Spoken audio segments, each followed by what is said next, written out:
Hi, I'm Paweł Spychalski and today let's talk about the FPV antennas. Yes, and especially the fact how FPV antennas are getting smaller and smaller every 2, maybe 3 years. Because let's go back in time, let's say to the 2015 or 2016, when the traditional FPV antenna, circular polarized, was more or less this size of the traditional clover leaf.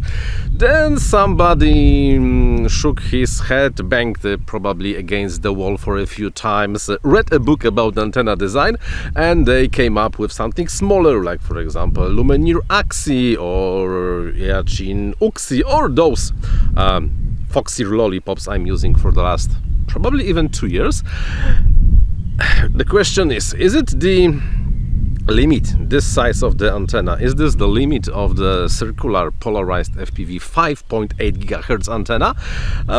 Apparently some people decided that this is still too big and they build something much smaller than this one, also from the Foxeer.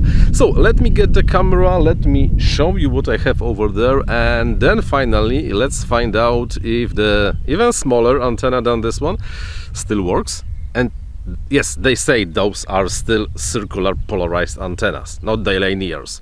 I will not open them today, maybe later, definitely later. So let me get the antenna and let's see what's happening over there. So this is the currently traditional size of the MPV antenna. Over here I have Foxeer Lollipops 2, maybe this is, yeah, those are all Foxeer Lollipops 2, more or less of the size of a man's thumb, slightly similar size, as you can see over here, to the XT60 connector, and in the 5 inches, it more or less, let's say it's the more or less the correct size. However, like I said, some people decided that maybe this size of the antenna is still too big of the antenna, and they came up with something as small. You see, the size in the radius is approximately half of the radius of a still small lollipop.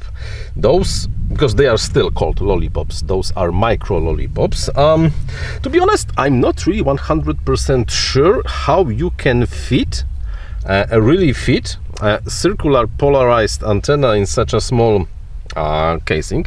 Maybe it's only linear polarized. I will not be able to check it today because I do not have the equipment to do it and I cannot open them yet, but definitely I will try to open one of those. So for today we really will have to finish some things up with me flying over here in my favorite flying spot, in the place I know perfectly, to determine if this works as well as this. Maybe worse, maybe better. I kinda do not expect better, but at least not worse than this. So let me get my goggles, let me prepare the quad for flight, record the DVR, and after the DVR let's make a short summary.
What is left is to answer the question, does those teeny tiny Foxeer Micro Lollipop FPV antennas, circular polarized, at least they say so, work?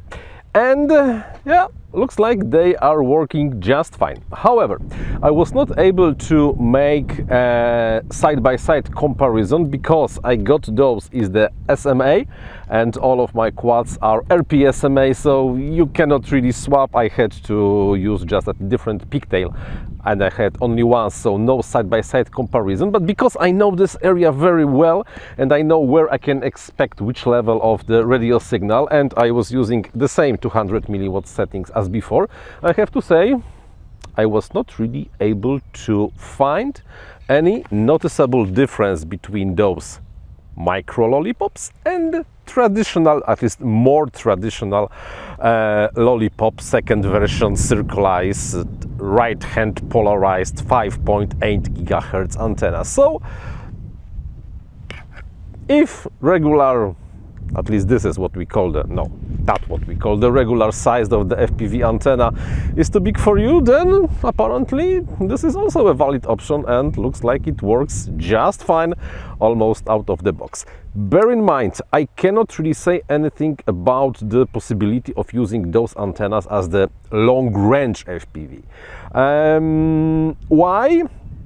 I do not personally believe that a small antenna will act as well as a big traditional cloverleaf antenna for the long range. I will try to test it in the future, somehow maybe with one of my aeroplanes, but definitely not right now because SMAs, I have RP SMAs everywhere and no more pigtails free. But this one stays over here.